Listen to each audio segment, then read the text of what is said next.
Hello everyone, welcome to Techavro.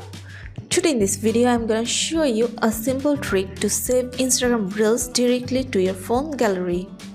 Before starting the video, please subscribe to Techavro.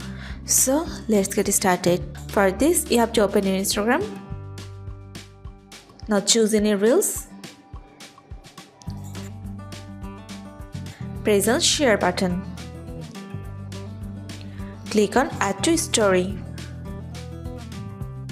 Now here you can see 3 dots. Click on this. Now click on Save. That's it. So this is the simple trick to saving Instagram Reels directly to your phone gallery. So guys, that's it. You can do this. I think this video is very helpful to you. If it was, then give a thumbs up and hit the subscribe button. And thanks for watching.